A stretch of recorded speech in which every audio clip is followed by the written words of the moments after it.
Hi everybody, and welcome back to Giant Talk, the world's first OKR podcast. Thanks for tuning in with us again. This week I am super excited to welcome back Roger Longdon from There Be Giants. Hey guys. And this week Roger's actually got a special guest alongside us. So do you want to introduce our guest this week? Yeah, thanks Lawrence. So I have invited Saar Ben-Attar to join us. Now, Saar joins us all the way from Johannesburg in South Africa.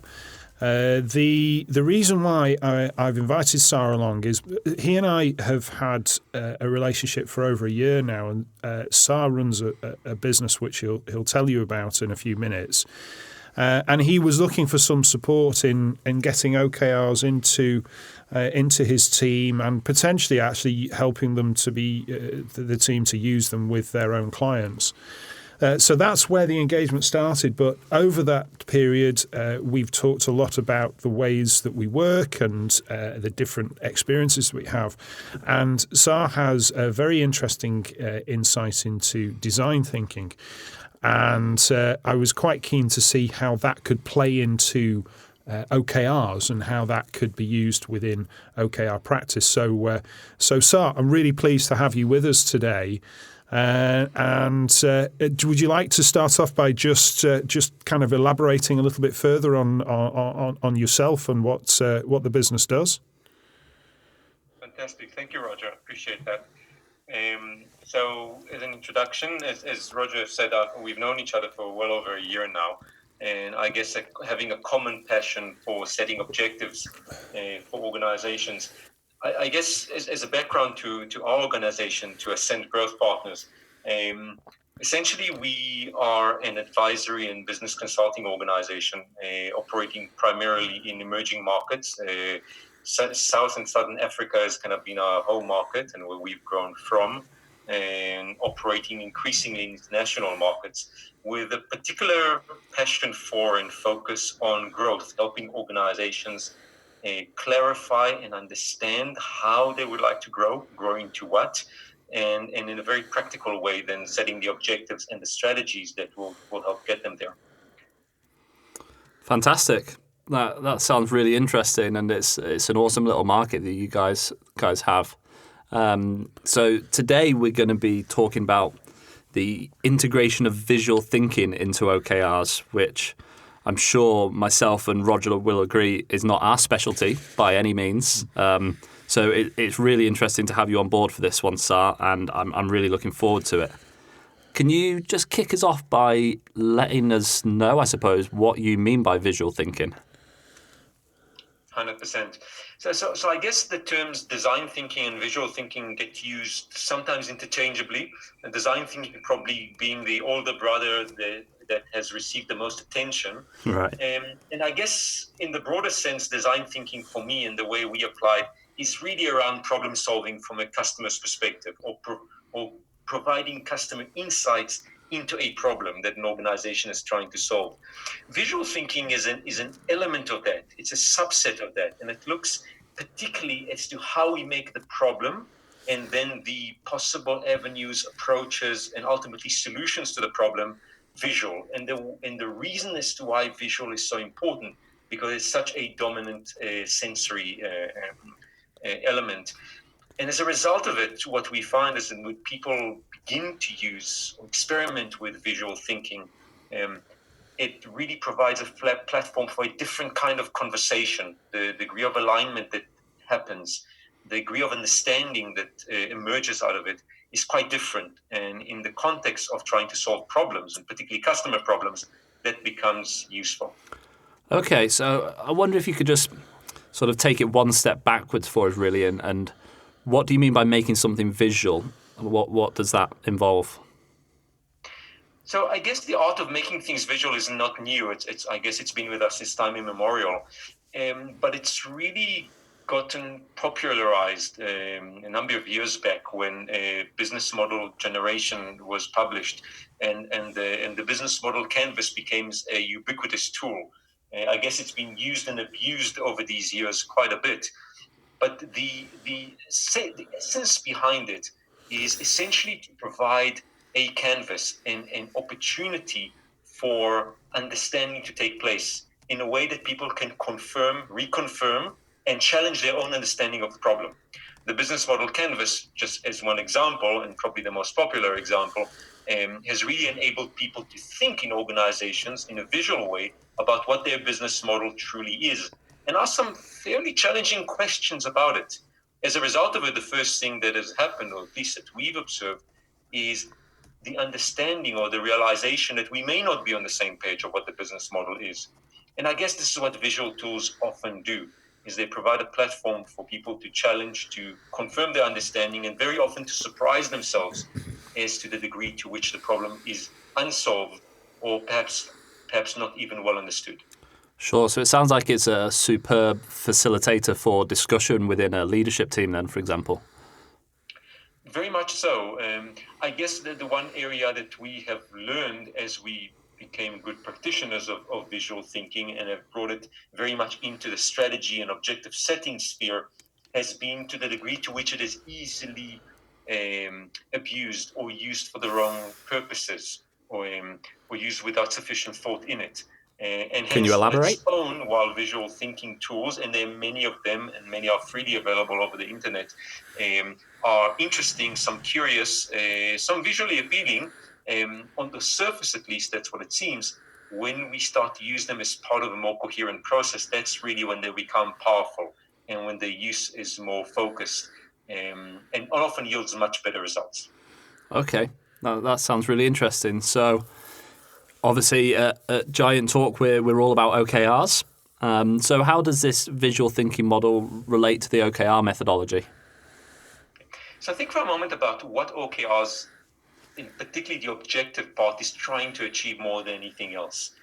We're trying through this process of OKRs, at least certainly in terms of our practice of it, is to create alignment of what truly matters the most. What is the area in which we want to create stretch, in which we want to galvanize action, focused action in the organization? And that really takes us very much into the realm of leadership. And that is certainly one area in which you and as part of this podcast series have delved into in the past. Now, visual thinking for us is a bridge between leadership thinking and leadership practice often into the actual setting of the objectives.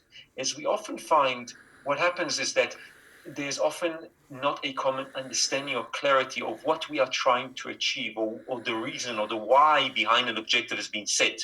And visual thinking is often a tool we use at the outset of a strategy process to really delve into, almost step back before we try to set the objectives, to understand truly the why. And when we start to use visual tools for it, we often realize that there is no common understanding, where there are diverging views, and often where there's great insights that get generated as part of the process. And therefore, when we then come back as part of that process into defining the objective as part of the OKR process, we often find it is significantly different than what we thought it was originally. And there lies the power of integrating visual thinking into OKRs.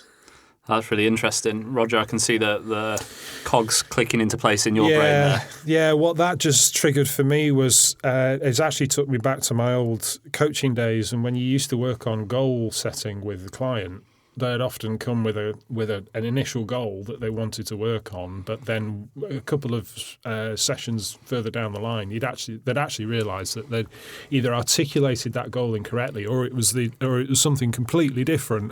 So I can see the parallels in what we're talking about here.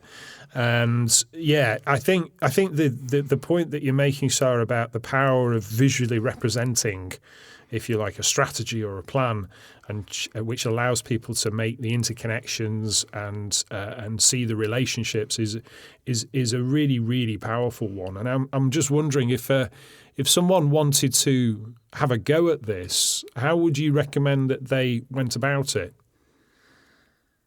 So often what we find is that the objective setting part of the strategy process is often not the most, or not seen as the most creative part, the most exciting part, perhaps. It's almost a run-of-the-mill. It's almost a transactional part of a more strategic process. So therefore, what we do at the beginning is, before we delve into what the strategy is and where it could take us and what the potential benefits might be, we step back into what world do we actually operate in, and what is the context to the strategy. And in doing that, we delve directly into using visual tools to make that real for individuals. And we ask people to actually stay in that realm, to visualize what that context really is about, and how does it play out, and what the potential possibilities are, and what insights really come up for them. And as they play more into that space, as they really start to experiment with visual thinking, that becomes clearer. So by the time we get back into, so at the end of all of this, what is the objective? It is no longer a transactional part, simply a tick box exercise, or simply putting a number to a key result as a result of it. But it's really around the essence of what the organization is trying to achieve. And that's essentially the process in which visual means play a significant role. Interesting. Is this something that you, Roger, could have seen working in clients that you've worked with in the past? Yes, and I think to some extent, I think we have been doing this to an elementary level, Just not with the label on it. And also, I mean, Saar's practice within this space is I think more developed than perhaps ours has been, but I can certainly see the power in it. I think it's a question of making sure that the tools are the right ones. I mean, like you said that earlier on, Saar, there's a number of tools out there on the internet, Business Model Canvas being the most well known, and I think it's easy to use them incorrectly. Right. And I think it's about having the right tool for the right point in the process. And where I've seen, I think visual thinking really add value in OKRs is when you've needed to represent the alignment, the relationship between objectives, and I think that is where it helps people understand, if they're required to align to a higher level objective that the business has set, how their contribution is going to make a difference to that objective, and that's where you can leverage a really strong sense of purpose for motivation. So do you see that fitting in between the cascading of 12-month strategic objectives and 3-month tactical objectives? Or is it more between like the leadership team and the departments underneath them? I think it's more the latter. Right. I think it's more the latter. Interesting. Yeah. Saar, what benefits have you seen in the organisations that you've used this approach with? So let me give you an example. We spent the past 2 days at a leadership summit with one of our clients. This is a global organization working very much within the mining, resource, minerals field. And as such, the objective setting exercise was very much at the center. How do we create objectives? What are the key results? What is truly going to galvanize this organization into action on a matter that was fundamentally important to them? Response to climate change is an example, Right. and other strategic aspirations that they've had. And essentially, over 50% of those 2 days were actually focused on not discussing what the objective specifically was. It was almost, in a sense, if I go back to the analogy of being transactional, that was almost assumed that we knew what the objective was. And therefore, it was easy then to set certain key results to it, and then to start to ask the question, how does it impact the organization? How does it play out in divisional level, et cetera, et cetera? And we purposefully spend over 50% of that time talking about what is the aspiration or the reason behind that particular objective. Where did it come from? Where did it originate? Why is it truly critical now and not 2 years ago? Where would it play out 5 years or even 10 years from now in the future? And by the time we ended that, the understanding of what that objective really was, in fact, changed the entire objective. The way we wrote it at the beginning versus what the objective was at the end of the exercise, at the end of the 2 days, in fact, was very, very different. So that was the first benefit, just creating that clarity, and the ability to surprise ourselves as to what objectives truly matter. The second benefit, though, was in terms of, in fact, galvanizing action. Because what happened essentially is once that particular objective was set, and it was set correctly, and it was set with, Roger, to your point, with the meeting of the minds, with the alignment that has taken place over those 2 days, setting or clarifying key results became a much easier exercise. Teams almost organically shaped into form. They started organizing in terms of how we would tackle particular areas and what in turn their objective might be. So that clarity generated greater speed at which we could draft objectives, set key results, and galvanize action. And I guess, thirdly, what this helped to do, and this is often is a psychological phenomenon that we find, is that it helped the organization to almost relieve themselves of the stress or the feeling of inaction that was there at the beginning of the process. Right. Once we created that link between the leadership aspiration and what the objective should be through the use of visual tools, and we used those extensively throughout the 2 days, in fact, that sense of relief allowed leaders in the business to almost let go of old agendas, old objectives, competing priorities, and to really focus themselves as a much more coherent team to make sure that this is realized. That's really interesting. It sounds to me like it might have been super useful then as well in breaking down any sort of silos that existed. It sounds like a lot more natural cross-functional teams were starting to align underneath those objectives. Very much so. Interesting, because that's, of course, one of the huge benefits of OKRs that we've all started to see over the past couple of years. So, obviously, integrating visual thinking into the OKR process sounds amazing. But as myself and Roger are aware, it's not something that is currently commonplace within the OKR methodology, which makes me think there must be some challenges that management teams are facing when they go to do that. Do you have any clues that you can give us, Saar, about what these challenges are, what we should be looking out for? Sure, and surprisingly enough, when we work in different countries, we found the challenges are actually quite similar. Right. So while in particular regions or in particular countries, we might find that the level of maturity or acceptance or usage of OKR is a little bit different, the challenges we find are actually quite the same.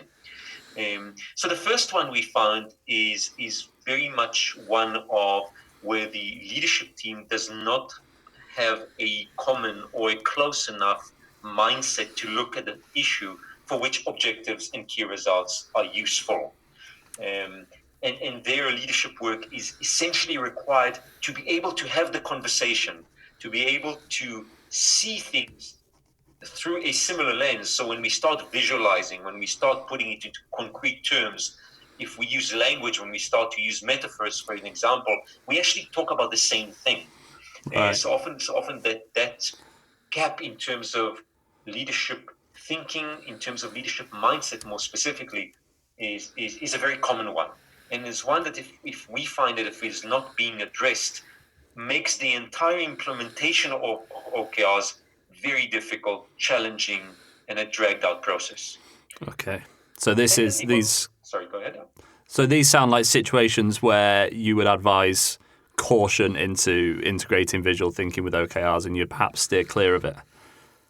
Absolutely, and in some cases even delay the actual implementation of the OKRs until the leadership mindset is in place that allows for those to happen. You could also use it the other way around, and I'm sure Roger will add to it. Sometimes, and we have on occasion used OKRs as a trigger to realize that the leadership intervention is required. And only then we got back into completing the OKR practice. So we do sometimes use it intentionally to surface the leadership issues that are at hand. Yeah. But that's just one kind of challenge. I guess the other kind of challenge is where there is insufficient maturity in terms of data. Because often what happens when we start to draw, when we start to visualize, we bring information sets into the exercise. Now, whether those are proactively used in terms of data visualization, analytics, etc., or whether they are more subtly used, the result is still the same. If the data is untrusted, if the data is conflicting, if we cannot agree on the definitions of the data for which it is useful, we often find that we start cycling and we never get to a deep enough conversation about what the objective really is and why is it truly important. So that's a second challenge that we do find. In some areas more common than in others, but it does often surface to one degree or another in most organizations. And I guess that the third challenge that we find is where the environment is unsettled to the degree to which they are almost convinced or are perturbed by the possibility that setting objectives in such a chaotic environment may not be useful in itself, and the organization reverts to crisis management, to simply sensing and responding to whatever comes. Now, from our work with OKRs, we in fact found that OKRs are very useful in those kinds of situations, but that's not the natural reaction of management team. And therefore, we sometimes need, in those kinds of situations where there were political changes, swift ones, ones that are not fully understood, that are still happening as we go into the room and start the conversation, we often find, and this is just as one example, societal changes, etc. What we often find in those situations is that we sometimes use an OKR process to almost demonstrate and get the audience more comfortable with having a set objective and committing to it as a response to a very uncertain environment. It sounds counterintuitive, but sometimes one needs to experience the power of an OKR process to be able to buy into it and understanding their context why it's useful. Yeah, I understand. Do you have thoughts on those challenges, Roger? Yeah, I do. I particularly that last point. I think in a state of uncertainty and volatility, I think actually having something that people can rally around and commit to could provide some stability. Right. I think that's an important point, and I have seen that work quite well in some businesses. I was just wondering though, Saar, if one of our listeners is thinking, right, I love the sound of visual thinking, and I want to start using this, where would you recommend that they go first? What is there? Are there some resources that you would recommend as a starting point?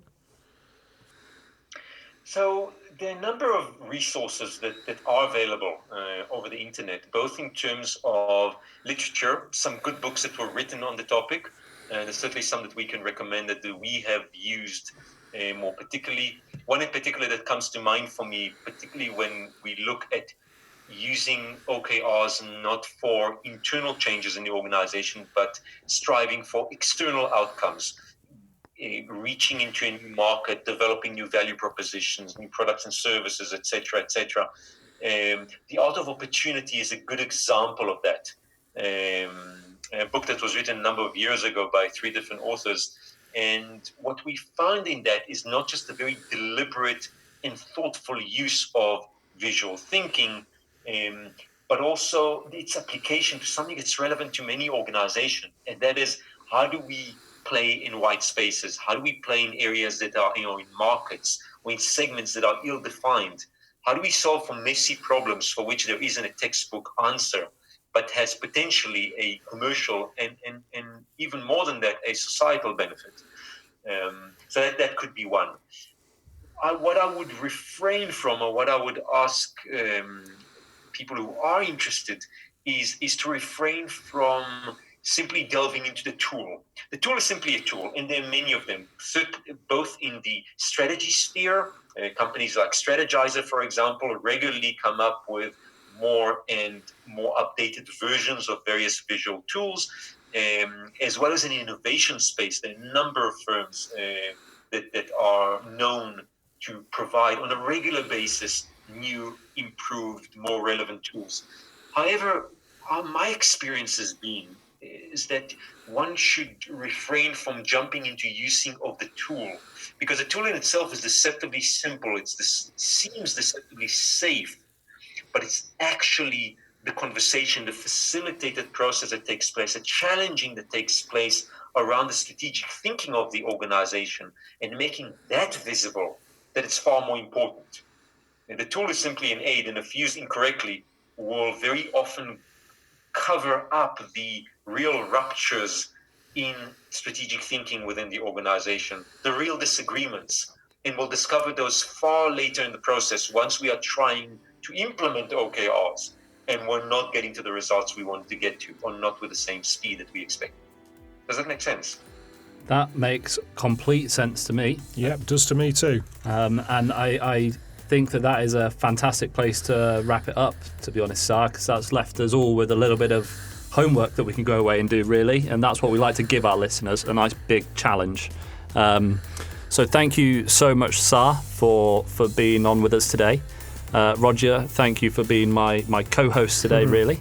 My pleasure. And everybody listening, hope you enjoyed it. Hope it's sparked some interesting visual thinking and design thinking for you. I know myself, I'm going to go away and do quite a lot of reading around that subject and see what we can do to implement it into our OKR framework. And most importantly, make sure you engage with us when you see the podcast go live. Let us know what you thought. And send us any ideas that you have for future podcasts, or if you have anybody that you'd like to hear from on a podcast, or even if you'd like to be a star guest on it yourself, do drop us an email and let us know, because we're producing this for you guys, really. So tune in next time to Giant Talk, the world's first OKR podcast. And don't forget to subscribe if you haven't done so already. What a co-host. Cheers, everyone. Bye.